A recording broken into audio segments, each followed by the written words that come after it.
Hi everyone, it's Elvie. Welcome back to my channel. Happy Vlogmas to you. I think this is going to be day 2 of Vlogmas, and I'll be going over my wrap-up. So these are all the books that I read in the month of November. This year has flown by. I don't know about you, but I'm always so surprised when it's the end of the year and things are literally wrapping up book-wise and year-wise.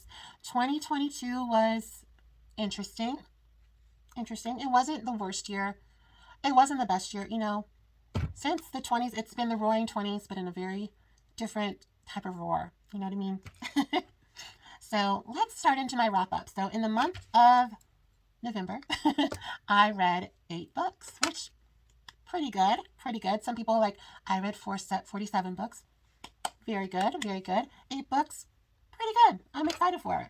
I would have liked to have reached 12, but you know what? 8 books, I ain't mad at that. So the first book that I read was The Reckless Match by Kate Bateman.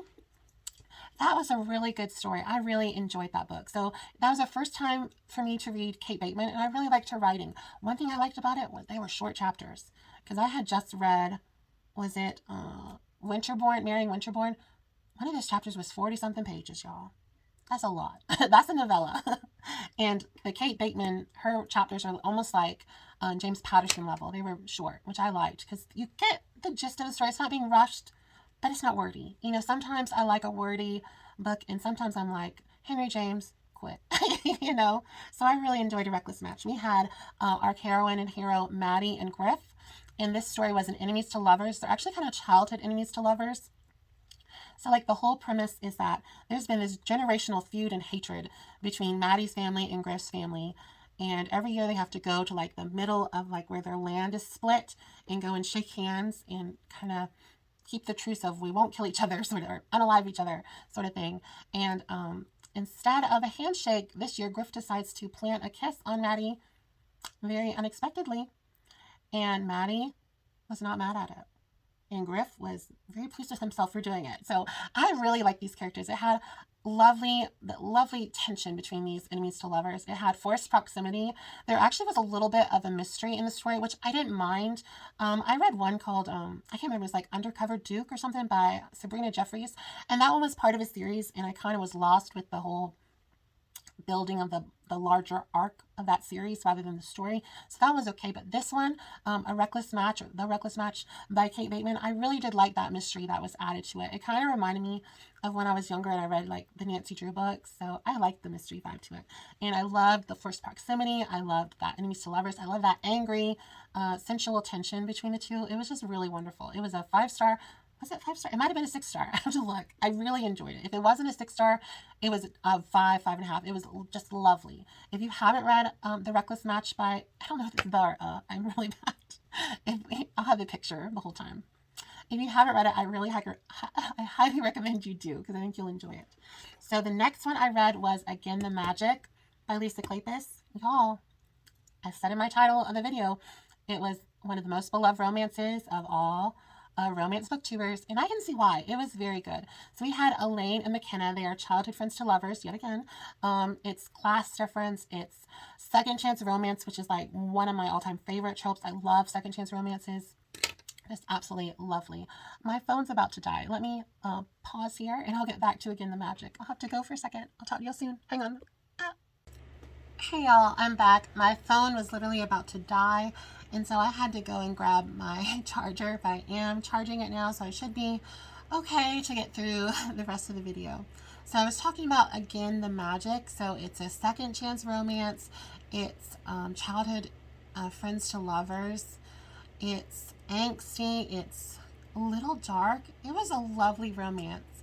So I think this book, I would say, kind of has a lot of spoilers if you talk too much about it.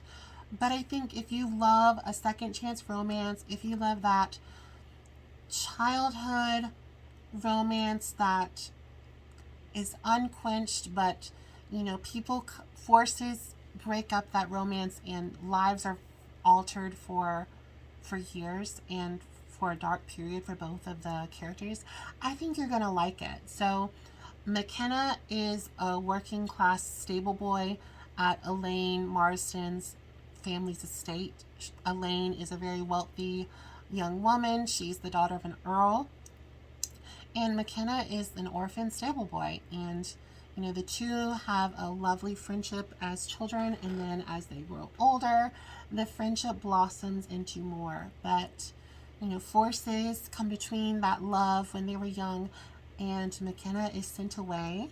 And in order for McKenna not to come back, Elaine has to say some really cruel and wicked things, even though they're not true, to make sure that McKenna will be safe and not return to Stony Cross. So I liked this story. It was very good. I gave it a 5-star, which I know sounds kind of weird that it's a 5-star. I'm like, but I really thought it was going to be a 6-star, but just a lovely, lovely romance.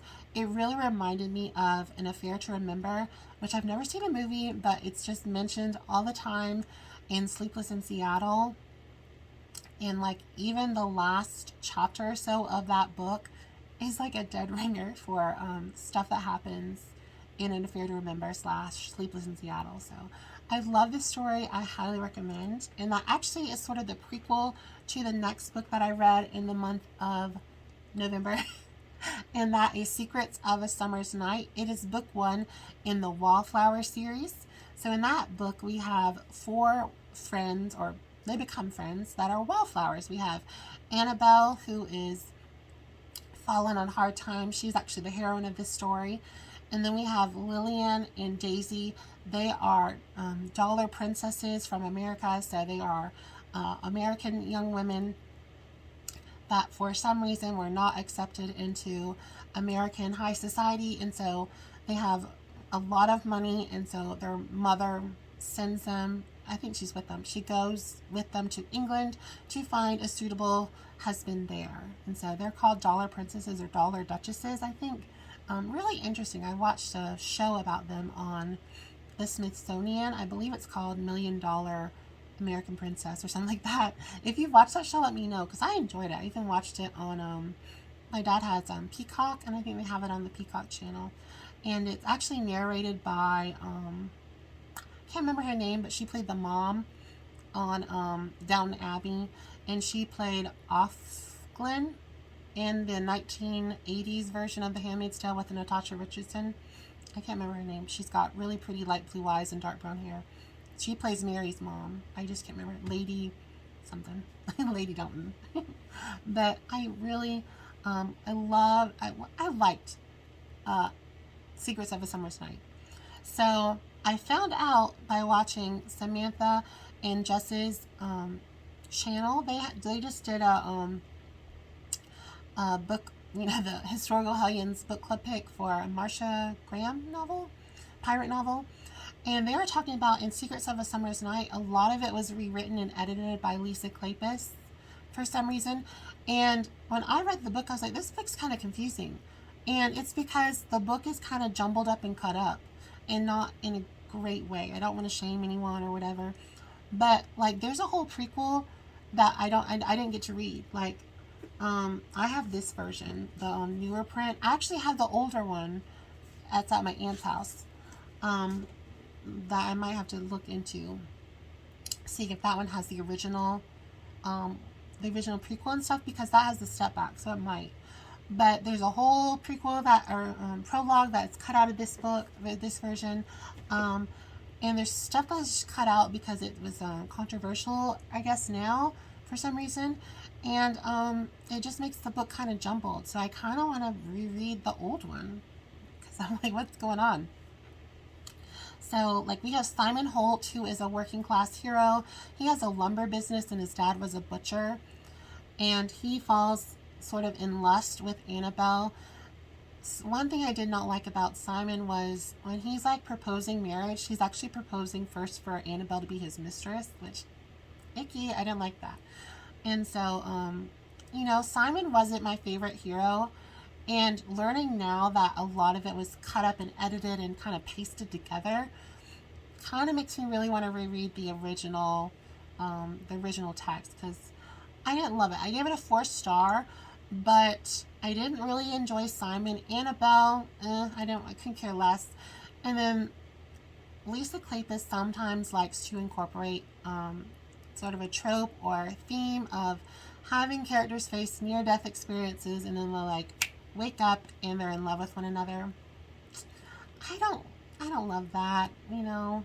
It's just not my favorite trope or element of literary writing. So that element was in there and I didn't love it. So yeah, it was a 4-star, but I want to kind of reread it or just kind of skim the original and see what was going on. The next book I read was The Reluctant Countess by Eloisa James. It was lovely. I just had my review go up. It's enemies to lovers, kind of grumpy sunshine, and it was wonderful. So it had our heroine Yasmin, who is like sort of French. She wasn't French, like she just kind of grew up in France. She's not actually French, but she's very French in her ideals and kind of raised French, but British. Does that make sense? And her whole like life was altered when her mother became the mistress to Napoleon. And so her mother's sort of shame that was brought upon herself, that shame kind of trickled down to Yasmin. And Yasmin had a personal scandal as well as a young woman. And because she's sort of like a fallen woman, she's kind of tainted, she's able to get away with a little bit more than the average woman of her society. So if you think of the book Bombshell by Sarah MacLean, we have Cecily. And Cecily is also that fallen woman where she had some misfortunate events that altered her status and like kind of purity culture of herself in society. And so Yasmin has those challenges as well, but she owns it. She's a baddie heroine. She isn't afraid to go against societal norms. She isn't afraid to be a boss. She isn't afraid to express her sensuality, her sexuality, you know, and I really like that about Yasmin. Giles was an interesting hero. I don't know if Miss James planned on Giles and Beguiled being so similar, but I really felt that a lot of, excuse me, I'm getting over a really bad cold. I'm calling it cold vid because it's really a bad cold. I tested, I'm not positive for COVID, but I'm still getting over the sickness. Anyway, Giles is easily beguiled by the women he's around. His sister, straight up villain. She is as villainous as don't remember her name. There's a big villain in the first Wilds of Linlow Castle book, Wild in Love. I can't remember. I'll put a picture. The first one in the series is a female villain, evil. And this Giles' sister, not a nice woman. Not a nice woman. Do not trust her. She's a fugly, you know, the mean girls. Just not a nice girl. And she beguiles Riles, which that kind of makes him go a little bit crazy. It makes him look at Yasmin in a bad light, and then there's this just like misunderstanding, which I don't mind misunderstandings when it has that kind of element of trickery to them. So really good story. I loved Yasmin. If you like baddie heroines that are kind of going against the grain of their society, I think you'll really enjoy The Reluctant Countess. That is book 2 in the Would-Be Wallflower series. Book 1 is How to Be a Wallflower, which I really love that one as well. We had Cleopatra, who is the commode heiress. I just thought it was hilarious. And Yasmin was featured a little bit in the first book, and she's the lead in this one. And I wouldn't say you'd have to read them in order. I read them in order because I was given the ARC for both of them, which thank you very much for sending me the ARC. I'm so honored. I'm so like shocked that I was given the ARC by Eloisa James because she's my favorite author. So I was very excited. But I love this story. I think you will too. The next one was Her Naughty Holiday by Tiffany Rise. That was book 2. The first one was Her Halloween Treat. I like that one a lot better. So in this one, Her Naughty Holiday, it's fake dating trope. Clover and Eric. Clover needs basically to have a fake boyfriend so her family will be on her case for the holiday season, and Eric is alone for the holidays because his teenage daughter went to stay with her mother for Thanksgiving. So his daughter actually works for Clover. She's 17, he had her young. You know, he's 38, Clover's 33 or something like that. And so they fake date, but the dating leads to a lot more passion. And by the time it's Thanksgiving, things have really heated up for them. So I like that story. I gave it a 4. It just had some weird dialogue, and that's what my friends and I agreed. My friends, that was one of our like our group picks for the little book club I'm in with my engagement group, and we all sort of agreed it was kind of weird. Like basically to COCK block saying that about your daughter. She's a cock blocker. That was kind of poor taste of words. I mean, icky. I don't know. I didn't like that. So it was okay. The next one was Visions of You by I have to look up her name. Catherine Cowles. A lot of people love her. This is the first book that I've read by her, so I'm not going to be too harsh. This was a novella. It featured West and Lexi Lex. It was a novella, so, you know, I don't have the full scope of people, but protective hero was sort of the trope. It was protective hero. It was sisters best friends. It had a stalker, and the stalker, there was this, at the very end, Lex is sort of kidnapped by the stalker. It is so cheesy. So cheesy. I gave it a 3. You know, I didn't hate it. I didn't love it, and it was so cheesy. Like the lines, I literally laughed out loud. It should have been like, oh my gosh, she's in terror. I was like, oh my gosh. I was like rolling my eyes. I was like, that is so cheesy. So I would like to read another one by her. I would like to read, this is a prequel to a series. I think it's one of the newer popular series by her. I wouldn't mind reading the first book in that, because I think it kind of set it up for Wes's sister, I believe, is probably going to be the first heroine. I liked her. It's just that book was about maybe 75 pages or so, and it was just cheesy. It was cheesy to me. So I'll get back to you on some more Catherine Cowles, because, you know, it wasn't a great first impression for me, but I might not have picked a great book. It was free. You know, it was if you follow her Instagram, here's a free book, you know, sort of thing for a deal. So I got it. We'll see. We'll see. The next one I read, Muscles and Monsters by Ashley Bennett. I loved it. It was so good. It was a 6-star read for me, and I was surprised. It was a monster romance, which that's a new genre for me. It was contemporary monster. It was spicy. It had some naughty stuff. Knoktdy. That's not for everyone, but I will say the Puccini on Atlas, our hero, it seemed a little more humanoid than a wolf Puccini. So I think the knot was more so like the spur on Vectal and the other Ice Planet Barbarians. It wasn't like the winkage of a wolf, you know. So how I read it was just like an ornamented humanoid Winky Puccini, you know. So that was, I'm glad that's what it was. At least that's what I think it was. It was more humanoid, which that's what I'd rather read about, you know. We won't go into that. But I love the story.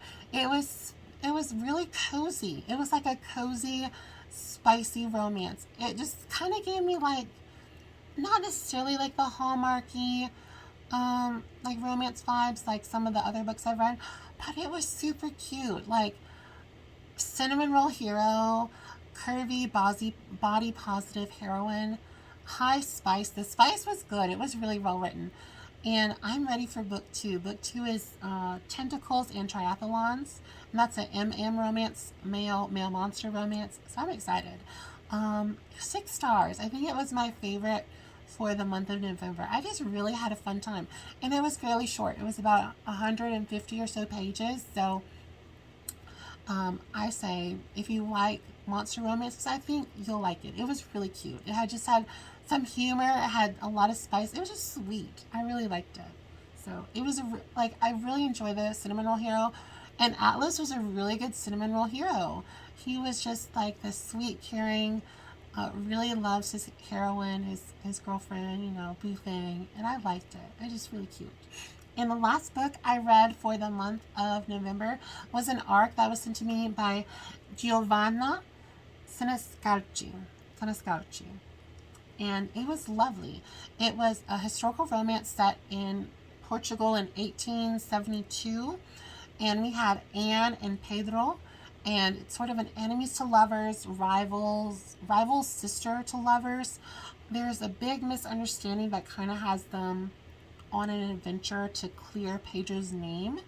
It was cute. It's book 2, and I think it was either the winemaker series or the wine taster series. I can't remember.